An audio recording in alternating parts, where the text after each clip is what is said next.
আসসালামু আলাইকুম ওয়া রাহমাতুল্লাহি ওয়া বারাকাতুহু। আলহামদুলিল্লাহি রাব্বিল আলামিন। নাহমাদুহু ওয়া নুসাল্লি আলা রাসূলিহিল কারীম। আম্মা বা'দ। আলহামদুলিল্লাহ। সংক্ষিপ্ত আলোচনায় এখন আমরা জানব, কষ্ট দেয় আপনজন, শত্রুতা করে স্বার্থপর, মুমিনের করণীয় কি।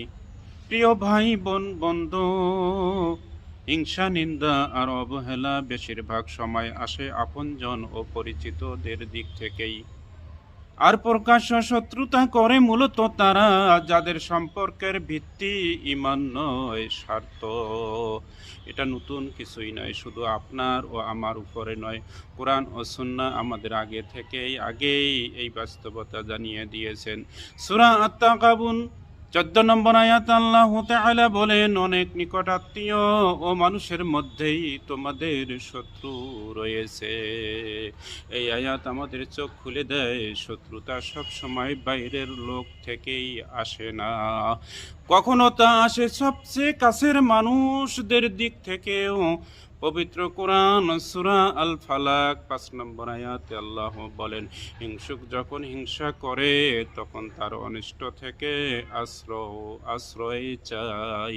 হিংসা প্রমাণ করে তারা তোমার প্রাপ্তিতে কষ্ট পায়, তোমার উন্নতিতে জ্বলে।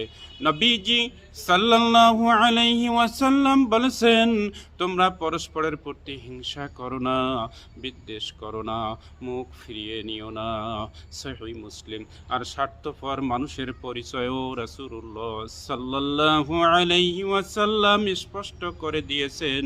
তিনি বলেন, মানুষের মধ্যে সবচেয়ে নিকৃষ্ট সে, যে নিজের দুনিয়ার স্বার্থের জন্য সম্পর্ক নষ্ট করে। সহিহ হাদিসের মর্মার্থ। প্রিয় ভাই বোন ও বন্ধু, উপরোল্লিখিত কাজগুলো অবশ্য একজন পূর্ণ মুমিনের না। তাহলে মুমিনের করণীয় কি? মুমিনের করণীয় 1 নম্বর ধৈর্য ধরা, 2 নম্বর ক্ষমা করা ও আল্লাহর উপর ছেড়ে দেওয়া, 3 নম্বর নিজের অন্তর পরিষ্কার রাখা। রাসূলুল্লাহ সাল্লাল্লাহু আলাইহি ওয়াসাল্লাম বলেছেন, প্রকৃত শক্তিশালী সে নয় যে কুস্তিতে জয়ী হয়, বরং সে যে রাগের সময় নিজেকে সংযত রাখতে পারে। সহিহ বুখারী ও সহিহ মুসলিম। আল্লাহ তাআলা আমাদের সবাইকে সহিহ বুঝ দান করুক।